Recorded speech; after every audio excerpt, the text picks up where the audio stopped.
The second you open your mouth to explain yourself, you've already lost. Picture it. The accusation hits. A subtle jab at a dinner party. A questioning of your competence in a meeting.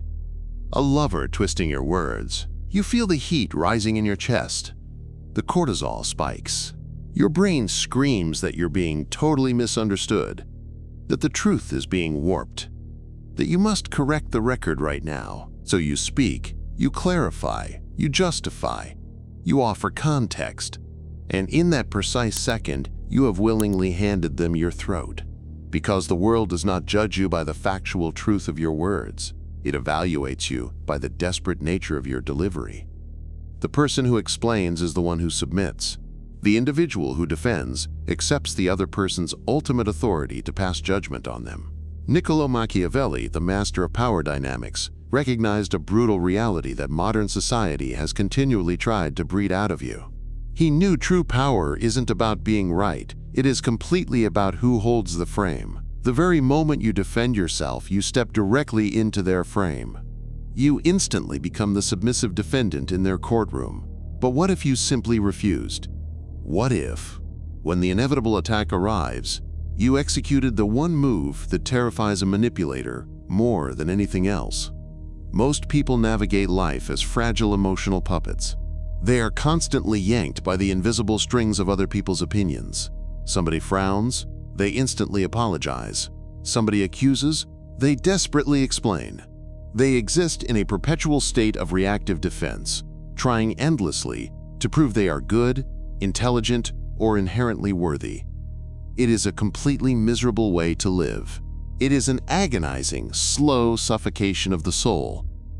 But there is a different path, a way of moving through the world that is so remarkably detached, so sovereign, and so psychologically bulletproof that insults do not merely bounce off you. They entirely evaporate before they even make contact. This isn't about projecting coldness. It isn't about arrogance. It is about a radical shift in exactly where you source your reality. Today, we are meticulously dissecting the underlying psychology of the non-defense. We will examine why your biology betrays you in these critical moments, and how to override those instincts with a strategy Machiavelli would have advised a prince. I am going to teach you how to completely invert the power dynamic in an instant. How to make your attackers severely question their own sanity. How to utilize silence not merely as an absence of sound, but as a weapon of mass destruction aimed directly at someone's fragile ego. But consider yourself warned. Executing this requires you to completely kill off a specific part of yourself that you have been feeding since you were a child. The needy part of you that desperately begs to be understood. The part of you that endlessly requires permission. If you can eliminate that desperate need, you become incredibly dangerous. You become truly untouchable. Let us begin. So why exactly do you do it? Why is it that when somebody challenges you, your immediate first instinct is to provide concrete evidence proving your innocence? It all originates in childhood. Think back to when you were 5 years old and a parent or a teacher directly accused you of doing something. What was the singular, surefire way to avoid harsh punishment? You had to explain, "I didn't break it, it just fell. I didn't hit him, he hit me first." You quickly learned that authority figures possess the absolute power of judgment. And you learned that your literal survival relied entirely upon convincing that authority figure that you were a good person. The massive problem here is that you grew physically, but your subconscious psyche completely failed to. You walk through the real world endlessly projecting that childhood authority figure onto virtually everyone you interact with. Your boss, your romantic partner, the random stranger on the internet, and even your worst enemies. Whenever you actively defend yourself against someone, your subconscious is loudly broadcasting, "You are the ultimate judge. I am just a child. Please accept my desperate plea so I can finally feel safe again." It absolutely reeks of internal weakness. And human beings, being the primal creatures we still are, can instantly detect that pungent scent of submission from a mile away. Machiavelli famously wrote, "It is much safer to be feared than loved." Now, seamlessly translate that exact concept into modern social dynamics. It is significantly safer to be deeply respected than to be merely understood. Whenever you desperately rush to mount a defense, you are prioritizing being understood far above being respected. You are effectively begging, "Please just get me. Please recognize my good intentions." But a reigning king does not bother explaining his royal decree to a lowly peasant. A fierce lion does not justify its brutal hunt to the fleeing gazelle. The exact second you start nervously rambling, providing an endless list of reasons, pulling up old texts and dragging up past events just to prove your point, you have loudly signaled that your internal emotional stability relies entirely upon their active agreement. You have willingly handed them the master key to your house, and once they possess that key, they can trash the place absolutely anytime they please. This is the dangerous trap of the validating self. You falsely believe that if you can just explain your side clearly enough, they will suddenly realize, "Oh, I see it now. You are totally right. I was completely wrong." Realistically, how often does that highly idealized scenario actually happen? Almost never, because the initial verbal attack was never actually about the objective facts. It was always about testing the underlying power dynamic. They didn't hurl the accusation because they were desperately seeking the absolute truth. They purposely accused you simply to see if you would jump through their hoop. And you eagerly jumped. The very first vital step to becoming totally untouchable is to finally realize that this imaginary courtroom does not actually exist. There is no presiding judge. There is no waiting jury. There is literally only you and your own internal perception of reality. The exact moment you actively stop treating other people like they are judges, their harsh accusations instantly stop sounding like prison sentences. They merely start sounding like basic opinions, and opinions are absolutely nothing but background noise. So what exactly happens when you totally refuse to jump? Just imagine this scenario. Somebody violently throws a verbal spike right at you. You are being incredibly selfish right now. The old version of you would immediately counter, "No, I'm really not. I did X, Y, and Z for you just yesterday. I'm just exhausted." That response is defensive, weak, and highly reactive. Now, completely picture the Machiavellian approach. They snap. "You're being incredibly selfish right now." You simply look directly at them. You hold unbroken eye contact.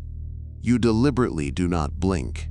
You keep your facial expression completely neutral. You simply let the heavy silence hang completely suspended in the air for 3, 4, maybe 5 agonizing seconds. Do you know exactly what materializes within that heavy silence? It creates an absolute psychological vacuum. The human brain is universally terrified of prolonged silence during a tense conflict. It biologically signals a severe rupture in the underlying social fabric. It clearly signals that the other participant is actively refusing to play the expected game. By remaining utterly silent, you are directly mirroring their chaotic energy right back at them. You are actively forcing them to sit completely uncomfortably in the exact tension that they just created. In almost every single case, they will start to internally crumble. They will nervously speak again, just to fill the awkward void.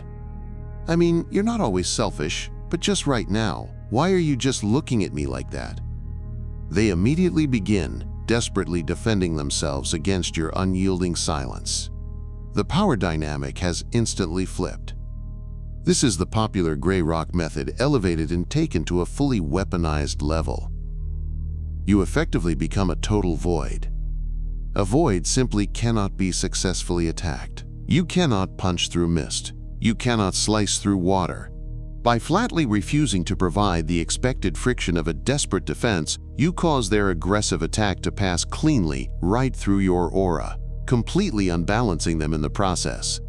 Executing this requires immense internal emotional control. Because deep down inside, your fragile ego is loudly screaming, "Fight back right now, say something incredibly clever." You absolutely must firmly leash that reactive dog. Machiavelli deeply knew that the most intensely powerful person in any given room is always the one who simply cannot be easily read by others. The moment you mount a defense, you actively reveal your core values.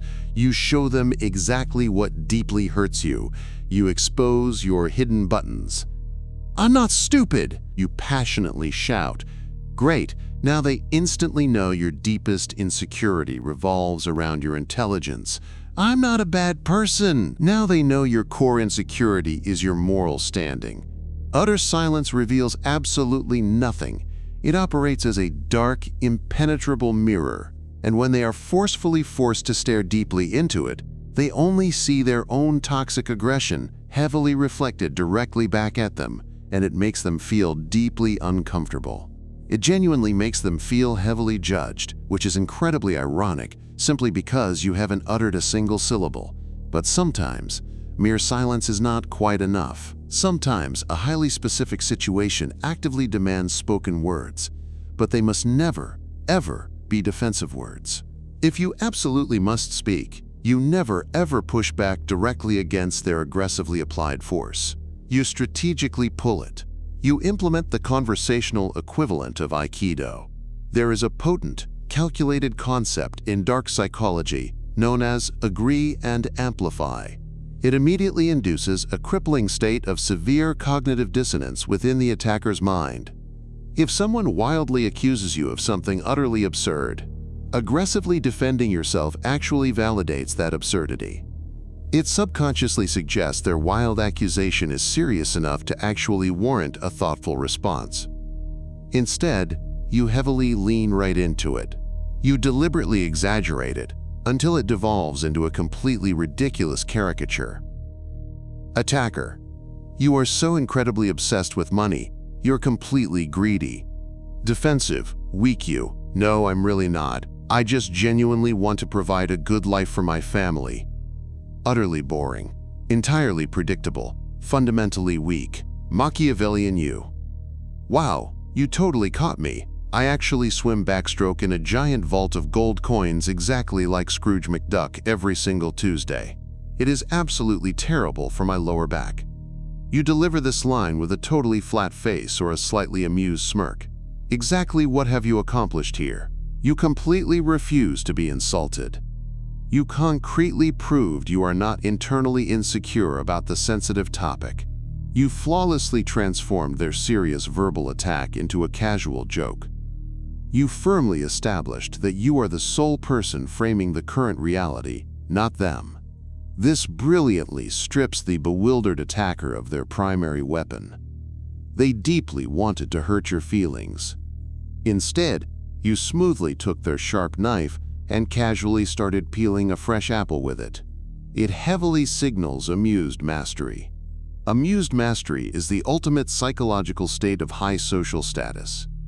It is the precise attitude of a calm parent watching a toddler throw a massive tantrum. You don't get furious at the toddler. You don't try to rationally argue with the toddler. You are genuinely amused by the theatrical drama because you know you are completely safe. When you intensely defend yourself, you are willingly getting down on the floor and screaming directly alongside the toddler. Do not do that. Stand up tall, look down, smile calmly. Robert Greene, in his iconic book, The 48 Laws of Power, discusses Law 25, recreate yourself. A massive part of that law is flatly refusing the restrictive identity others desperately try to thrust upon you. When they rapidly label you, they are actively attempting to trap you in a box. If you angrily fight the box, you are still validating the box. If you smoothly mock the box, you completely dissolve it. You're arrogant. I prefer the term charmingly confident, but sure. You don't care about anyone but yourself. I'm working on it. I'll add you to the list of people I care about next year. It's savage, it's beautifully dismissive, and it's incredibly attractive. Why? Because it loudly proves you are whole. You do not need their fragile validation to know who you are. A secure person who knows they're generous naturally laughs when called stingy. A person who knows they're highly intelligent laughs when called stupid.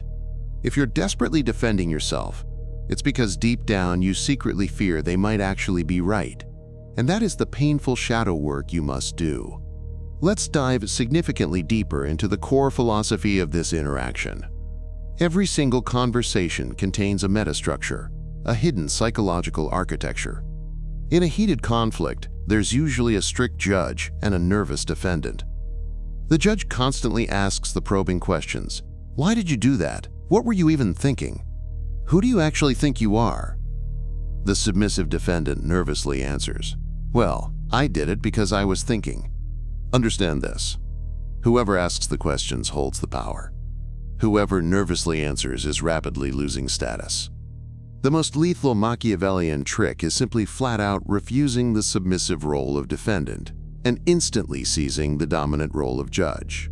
You brilliantly do this by answering a hostile question with a probing question, or by clinically analyzing their erratic behavior instead of hopelessly defending your own. Them, why are you always so late? Defensive you, traffic was terrible and my alarm broke. That is losing. Machiavellian you. Why exactly does my arbitrary arrival time affect your current mood so incredibly deeply? Boom. Do you clearly see the massive shift? Suddenly, we're not discussing a clock. We are directly scrutinizing their fragile emotional stability. We're dissecting their intense reaction. You instantly force the harsh spotlight right back onto them. You're being completely ridiculous. Machiavellian you. What exactly makes you feel the intense need to utilize harsh labels like that just to get your basic point across? You're literally psychoanalyzing them in real time. This is absolutely infuriating to a manipulator. They desperately want you rocking back on your heels. Instead, you're walking circles around them, objectively observing them like a bizarre specimen trapped in a jar. It's highly interesting that you perceive it that way. Does aggressively saying that make you feel slightly better? You seem extremely invested in this. These exact phrases operate as titanium shields. They politely acknowledge the physical sound emitting from the other person's mouth, but they absolutely refuse to accept the toxic content. It establishes an ironclad boundary, an impenetrable verbal force field. You are firmly stating, this is your emotional garbage, not mine. You can keep it. This isn't merely a clever technique. It's a profound spiritual stance. It is the liberating realization that other people's warped perceptions of you are absolutely none of your business. Their sudden anger is their problem. Their disappointment is their responsibility to manage. When you defensively react, you're trying to carry their emotional baggage. You're trying to fix their feelings. Stop. Let them carry their own weight. Here is the paradox. Sometimes the most aggressive, power-flipping move you can make is to agree, but not how you think. This isn't the agreement of submission. It is the agreement of the abyss. Imagine someone screaming at you, listing your flaws, provoking a fight. You look them in the eye and calmly state, "You're right." Then you stop talking. "You're right. I am difficult sometimes. You're right. I did mess up." This is the fogging technique. Throw a rock into a fog bank. What happens? Nothing. No thud. No rebound. It vanishes. Agreeing with an attacker steals their momentum. They push against a door, expecting a lock. When you open it, they fall on their face. They want resistance to validate their anger. Agreement neutralizes it entirely. Here is the nuance. You must agree with the truth in their statement without absorbing the shame they're trying to attach. Admitting a mistake is vastly different from accepting a character assassination. You messed up this report. You're incompetent. Defense: I'm not incompetent. The data was wrong. Power move: you're right. The report has errors. I'll fix it. Notice what was omitted. You ignored the insult and solely addressed the fact. You took ownership of the action, not the identity. This signals immense confidence. Only someone highly secure in their competence admits mistakes easily. Insecure people fight to the death to prove they didn't err. Secure people say, "Oops, my bad," and move on. Machiavelli calls this disarming the enemy. Lay your sword down, and they look utterly foolish holding theirs. It makes them look hysterical while you remain grounded.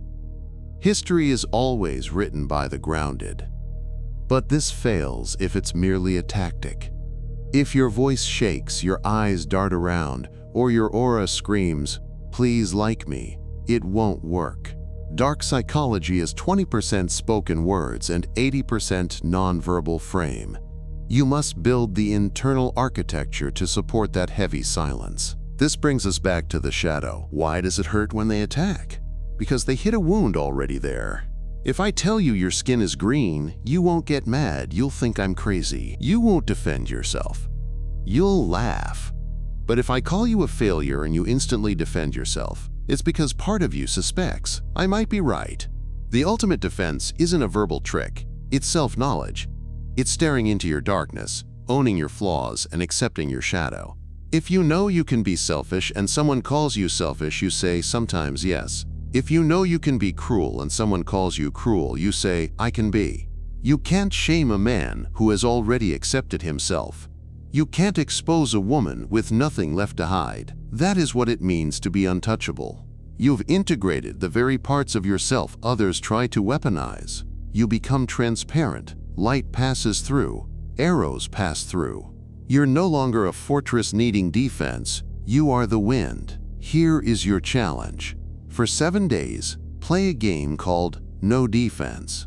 No matter what happens or how minor the accusation, you are strictly forbidden from explaining yourself. Late? Say, I'm late. No reason. Spill the coffee. Say, I spilled it. Don't blame the cup. If someone misunderstands you, let them. Sit in the fire of that discomfort. Feel the urge to fix it, to manage their perception, to be the good guy. Let that urge burn to ash. Watch what happens around you. Watch how they react when you stop playing their game. You'll see confusion, then deep respect, then a strange magnetism. People are drawn to certainty, and nothing screams certainty louder than someone who never explains why they exist. You're reclaiming your energy. You're plugging the leaks in your soul. You're stepping out of the child's role and into the sovereign's. The world will try to pull you back. It will bait you. It craves a reaction. Don't give it one. Keep your mystery. Keep your power. Keep your silence. If this philosophy resonates with the darker part of your mind, the part tired of performing for others, you know what to do. Subscribe. Not because I asked. Subscribe because you're done being a prey animal in a world of predators.